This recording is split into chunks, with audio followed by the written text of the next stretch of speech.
HPIs for Biden-Harris and welcoming Vice President Kamala Harris back to Las Vegas.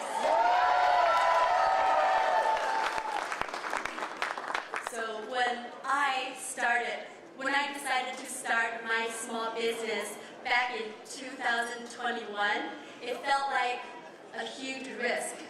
We were in the middle of a crisis, pandemic, of course, and opening a new restaurant seemed like a very risky bet.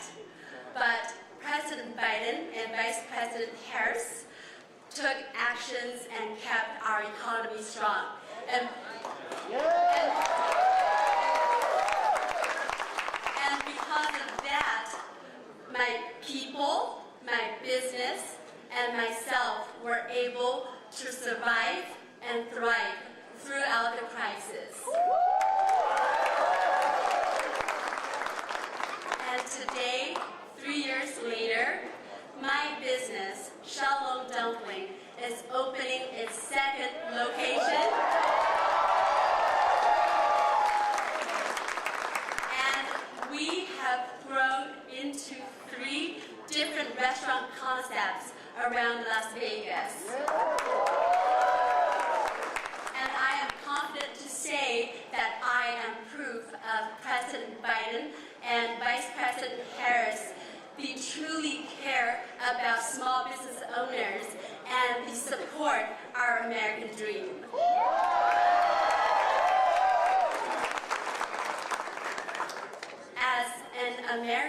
As an Asian American woman, Vice President Harris is a role model for me. I mean, she is one of us.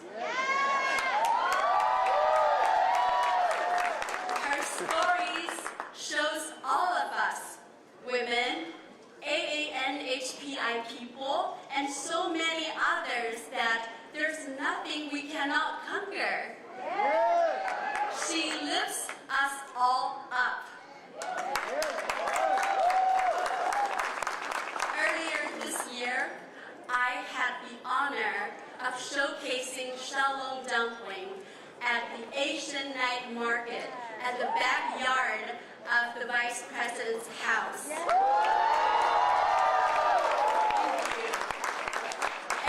This is the first of its kind event that was held in Washington, D.C., and I was very happy to be a part of it. And I'm so proud to have a Vice President who welcomes communities to her own house.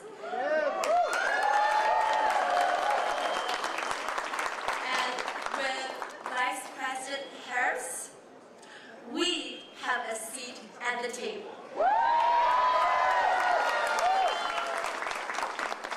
And now, it is my honor to introduce the first woman elected Vice President of the United States.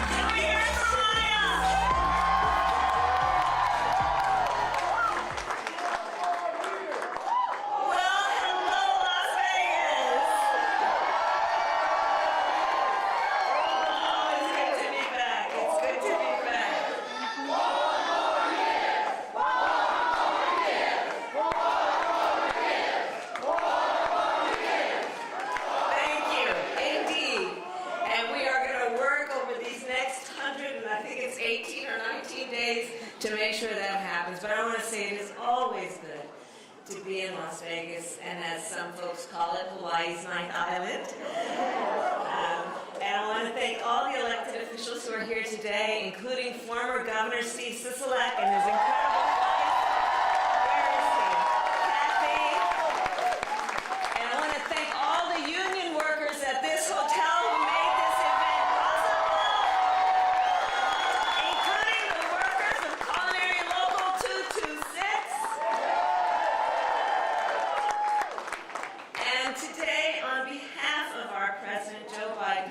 myself, I am extremely proud to accept the endorsement of Aspire PAC, AAPI Victory Fund, AAA Fund, and CAP A21. Thank you. Thank you.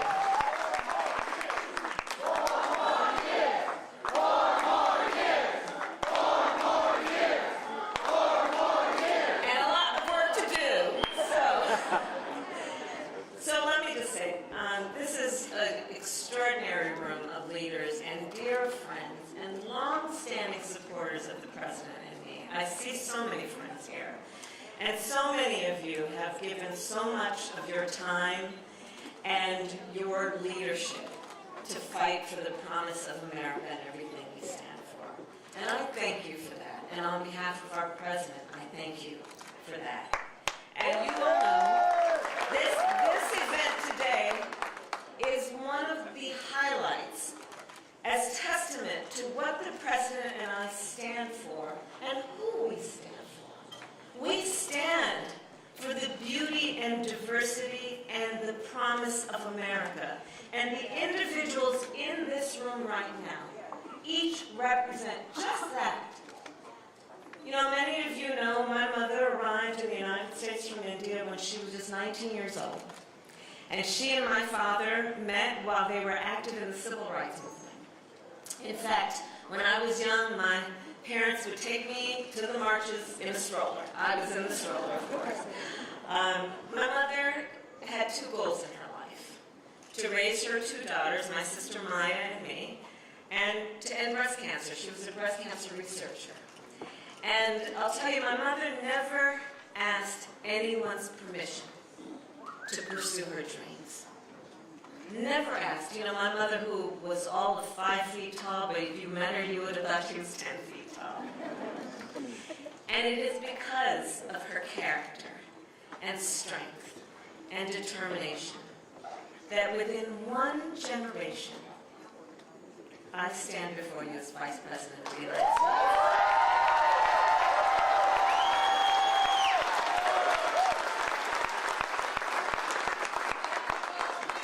And today, then, we are 118 days out from the election, and while many of us have been involved with these elections every 4 years, and nearly every time we say this is the one, well, this year is the one. This is the one. The most existential, consequential, and important election of our lifetime. Now, we always knew this election would be tough. And the past few days have been a reminder that running for President of the United States is never easy. But the one thing we know about our President, Joe Biden, is that he is a fighter. He is a fighter. And he is the first to say, when you get knocked down, you get back up.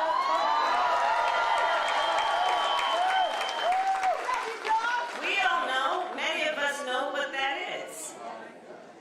So we continue to fight, and we will continue to organize, and in November we will win. We will win.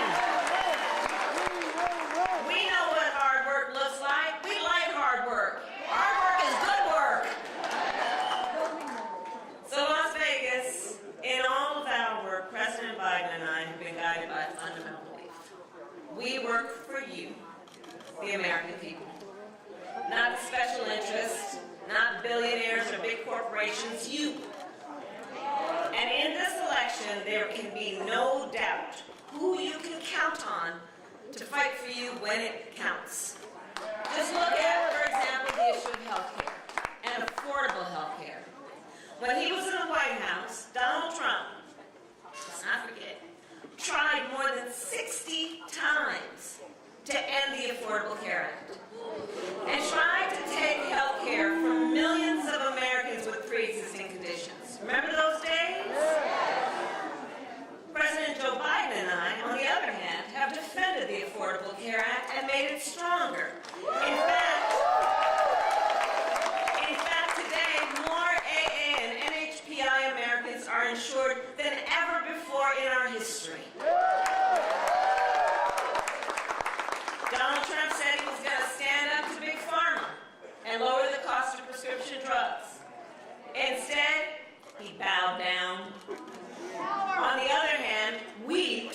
Big Pharma, and with the knowledge that, for example, South Asians are twice as likely to have diabetes, we capped the cost of insulin for seniors at $35 a month. We are finally making it so that medical debt cannot be used against your credit score. Knowing how many of our relatives have had a medical emergency, something they did not invite or plan, racking up then tens, even hundreds of thousands of dollars of medical bills and debt. And that being used against your credit score is just wrong. The credit score is supposed to be a measure of whether you are financially responsible. And so when we do the work that we have done, and you know Joe, we do it based on what we believe is morally right when you see the people and understand the struggles and the need for all people to have dignity. So what we've done with medical debt, now not allowing on the credit score, that means it can no longer be used to deny someone a car loan or a lease on an apartment or a home loan. Think about what that means. Then there's the issue of student loan debt. When he was in the White House, Donald Trump tried to end student loan forgiveness for our public servants, including teachers, nurses, firefighters. On the other hand, we have forgiven student loan debt for nearly 5 million Americans and twice as much for our public servants. We have also fought to protect our communities from hate and violence, including by passing the COVID-19 Hate Crimes Act, which made it easier for AA and NHPI communities to report acts of hate. On the other hand, the former president consistently incites hate, including toward the AA-NHPI community. I will not repeat his words. I will not repeat his words because they should never be repeated.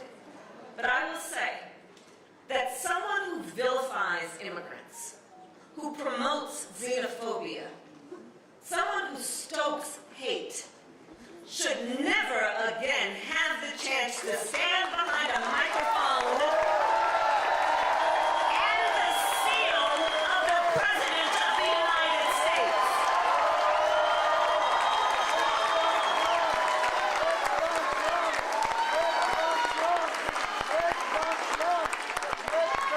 There is so much at stake in this moment, including, sadly, that there are some issues that require, I think, a lot more attention from the press. And there are some issues that sadly and most recently have not been covered to the extent that they should, commensurate with the seriousness of the matter. That most recently, the Supreme Court of the United States basically told this individual who has been convicted of fraud that going forward he will be immune for activity we know he is prepared to engage in if he gets back into the White House. This is not 2016 and 2020 when you think about what that fact means in this upcoming election. Consider, Donald Trump has openly vowed, if re-elected, that he'll be a dictator on day one.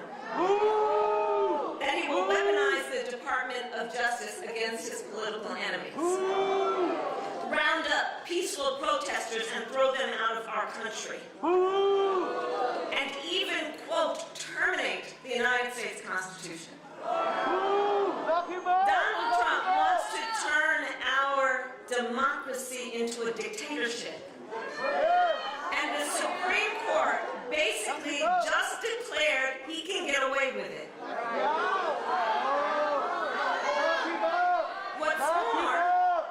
What's more, Trump's advisors have created a 900-page blueprint they're calling Project 2025,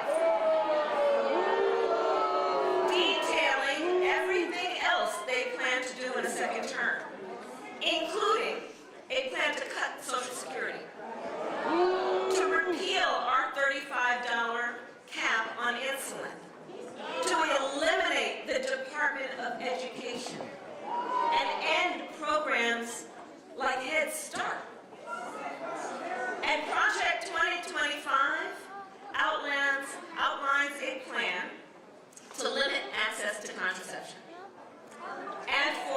nationwide abortion ban, with or without an act of Congress.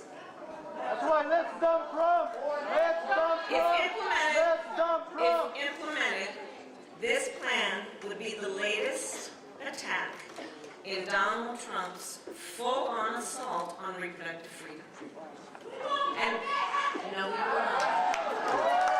And remember, then President Donald Trump handpicked 3 members of the United States Supreme Court because he intended for them to undo the protections of Roe v. Wade. And as he intended, they did.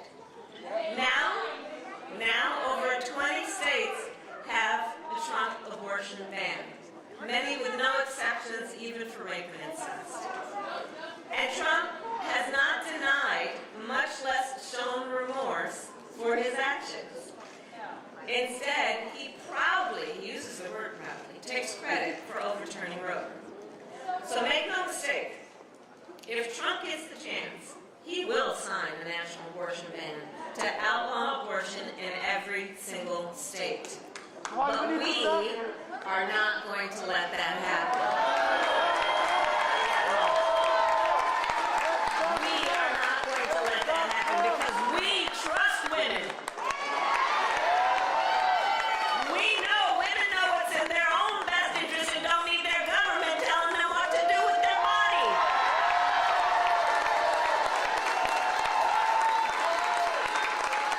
And when Congress passes a law that restores the reproductive freedoms of Roe, our President Joe Biden will sign it into law.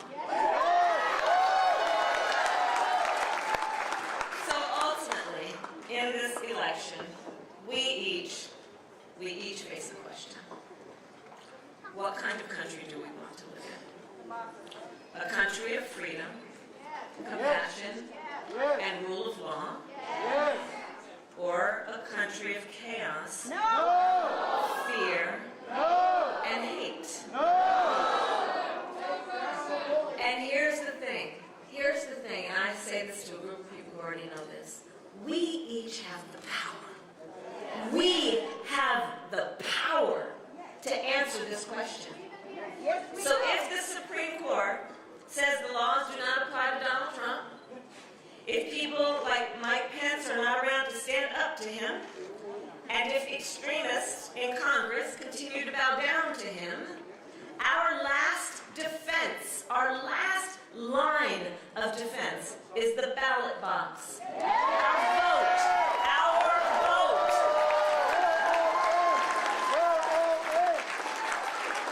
In 2020 and 2022, it was the leaders in this room and in this community who showed the power of your voice and your vote.